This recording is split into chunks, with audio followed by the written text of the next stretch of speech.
Hi, let's take a look at Unit 1 post-assessment and college essay prompt. So go ahead and open up the Google Doc. Automatically, you'll see the instructions. As you have seen throughout this unit, many authors choose to write about their experiences with privilege and power by blending several writing purposes. They write from experience but incorporate the other forms of writing that you worked on in junior year. You have been practicing this approach to writing in your writing notebook throughout this unit. So we've been building on our idea of our identity, right? And how power and privilege plays a role in that. Your goal should be to express and reflect. Remember back to we talked about expressing is giving your opinion, and then reflecting is looking back at the past and kind of learning a lesson from it, right? On how power and privilege have affected your life, and you need to blend one other form of writing of your choice.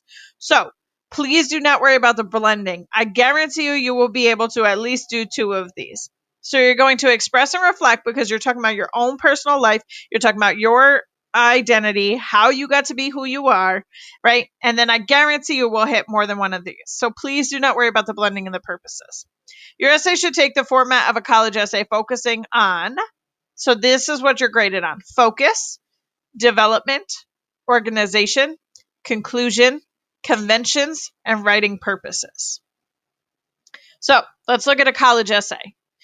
This has been up in the classroom for a while, so I hope you have had an opportunity to look at it.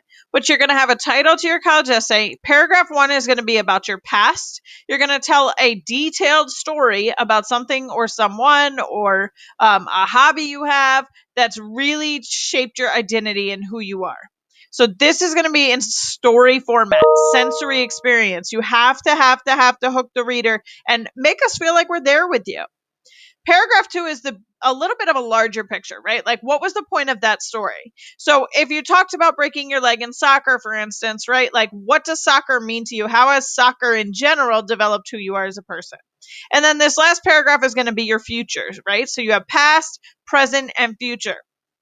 So this is the takeaway. What did we learn about you as an individual because you told us this, right? What characteristics do you have because of this person, this place that you went, this thing that you did? How will college continue to develop that characteristic that you want us to focus on about you? And then last but not least, we need to work in power and privilege. So what kind of power or privilege was there in this? Please do not say there was no power and privilege. There has to be in some way, shape, or form, right? Like, even if you went through a struggle, that empowered you to become a better person. If you were talking about something that you never had and then your future goals are to get it, that's privilege, right? Be sure to check out the Hook Hub right here. It's linked right here in the assignment to refresh your memory on writing hooks, as well as using the reading skills we studied this market period, because you really have to engage your reader, right? We need that setting developed. We need those plot points made, and we need that characterization in that first paragraph. Yes, I understand it's only 3 paragraphs long. Yes, I understand there's a word limit, but the more that you get down on paper, the easier it'll be for us to finalize a draft, because it's way easier to take stuff out than it is to put stuff in, because you are the only expert on your experience and your college essay writing. So let's get started.